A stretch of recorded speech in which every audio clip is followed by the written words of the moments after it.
Bonne semaine à vous, bienvenue sur ATV Guadeloupe dans Questions directes. Notre invité ce soir, Dominique Dartron, président de la coordination rurale. Bonsoir. Bonsoir. Ce matin, vous avez effectué un véritable coup de force à la Chambre de l'agriculture de la Guadeloupe en bloquant les accès. Est-ce que vous avez été entendu? Oui, effectivement, nous avons bloqué parce qu'il y a raison d'être bloqué.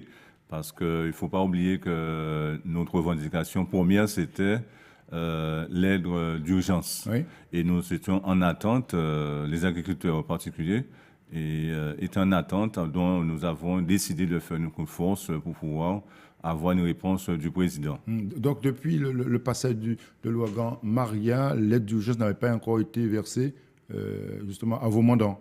Tout C'est à ça? fait, tout à fait, tout à fait. Rien du tout n'a été versé. Et c'est là que nous nous disons que encore c'est non-respect aux agriculteurs.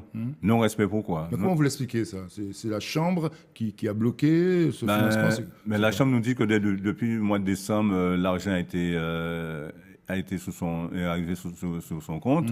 Et il fallait attendre de manière administrative. Mais nous disons non.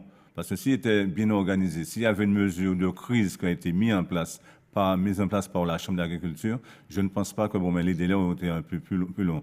Donc je rappelle aussi que la région, que aussi la Chambre d'agriculture, sans le souhaiter, pour l'avenir, de mettre en place des situations de crise afin de pouvoir balancer tout de suite pour que l'agriculteur ne puisse pas rester en souffrance. Oui. Vous avez signé un accord ce matin Du ou tout pas? du tout pas. Signer un accord. L'accord de principe a été avec mot d'ordre, nous restons en surveillance. D'accord. Ce sont des promesses verbales tout simplement aujourd'hui que vous avez eues? Des promesses verbales nous allons recevoir le rapport de cette réunion Oui. et nous allons acter.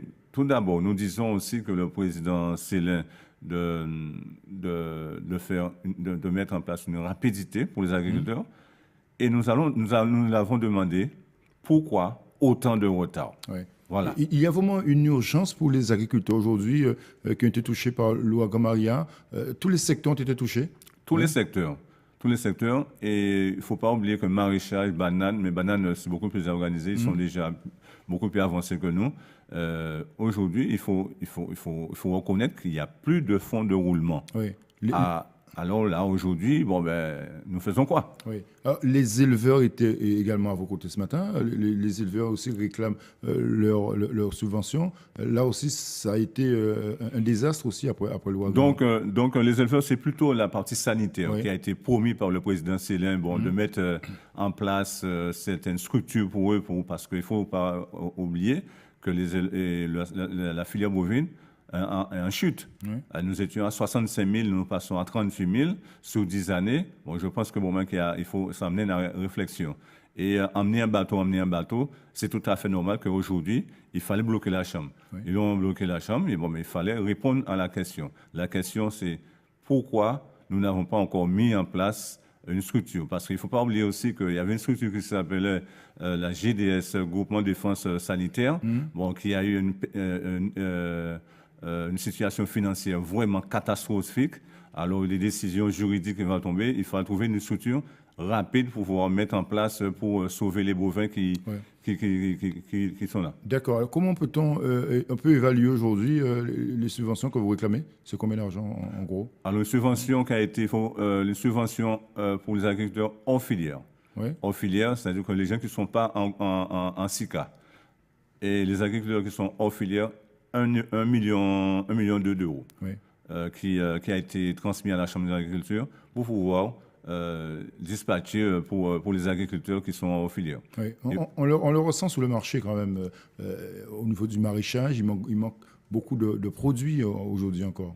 Il manque des produits. Il va toujours manquer parce que nous ne sommes pas organisés. Oui. Nous n'avons pas d'orientation. Mais comment l'expliquer justement cette désorganisation du secteur? Pourquoi ce n'est pas organisé? C'est quoi? C'est une question de perte de personnes? Non, pas perte de personnes, mais c'est une volonté politique agricole.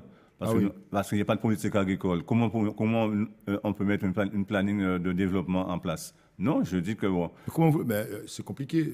Je vous entends ce soir. Mais la région dit qu'il y a une politique agricole pour le maraîchage, pour la canne, il y a des subventions qui sont versées. Aujourd'hui, pour vous, c'est très peu. C'est pas assez. Non, on ne parle pas même de subvention, mais réorganisation de la filière. D'accord? Ouais. L'orientation et le développement, la définition agricole, c'est la Chambre d'agriculture, c'est lui le responsable. Donc c'est la Chambre qui doit Définir une politique agricole, c'est pas la région. Pour l'instant, ce n'est pas le cas. C'est pas le cas. C'est pas le cas. Là aujourd'hui, les syndicats, les syndicats en position de force, afin de dire à la Chambre que cette politique qui existe aujourd'hui n'est pas la bonne. Et c'est ce que nous avons dit ce matin.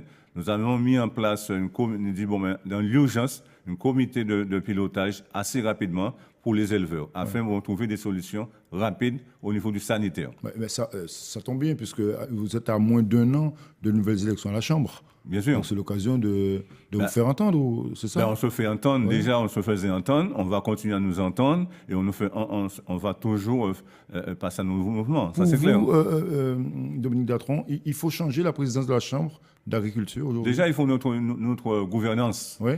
Il faut notre gouvernance politique agricole. Il faut amener plus loin l'agriculture. Il faut un plan Marshall de manière réorganiser complètement parce que l'agriculture va très mal en ce moment. Parce que si on ne fait pas quelque chose aujourd'hui, on dira dans 10 ans, c'est perdu. Ouais. Dans un tel contexte, comment s'annonce la campagne sucrière? C'est compliqué. Ça, c'est notre filière assez délicate parce qu'il ne faut pas oublier, nous étions en réunion avec la DAF. Tout ça, encore un autre problème d'aide. Tous les aides aux filières canne ne sont pas encore entrées. Oui. Là, vous avez fait un coup de force aussi. On a fait un coup de force. Effectivement. Vous êtes spécialiste de coups de force, visiblement, dans la filière. Oui. Non, du tout pas. Nous ne sommes pas en position de force. Non, mais nous faisons nous entendre de manière qu'on puisse nous écouter. À partir du moment qu'on nous écoute, nous trouvons une entente, une organisation pour mettre en place. Oui, la position de force, il faut le faire. Il faut le faire pour qu'on puisse se faire entendre. On s'est fait entendu. Là, aujourd'hui, on avance. On avance peut-être pas vite, mais petit à petit, on va y arriver. Il faut augmenter le prix de la tonne de canne, comme réclament justement des organisations, des producteurs également, aujourd'hui. Mais bien sûr, parce que si les prestataires de coupe augmentent leur prix, le producteur, le fournisseur principal même, c'est qui? C'est lui qui fournit les îles, ce sont les planteurs. Ça fait combien d'années qu'ils demandent de réajuster le prix. Il ne faut pas oublier que mais ils ont d'autres charges aussi. Il y a les intrants, il y a Maria qui est passée, qui a tout mis à plat. Il y a tout ça qu'il faut revoir. Le prix doit correspondre à la réalité. Ouais. Et il faut combien de temps à peu près pour retrouver une situation normale sur le marché, pour retrouver justement des produits locaux en Guadeloupe aujourd'hui? Là, dans les médias, dans la médiaterie, il faut énormément de temps. Ouais. Mais il faut une bonne organisation. Parce qu'il ne faut pas planter dans n'importe quel sens. Il faut s'organiser. Il faut s'organiser pour une plantation pérenne et durable.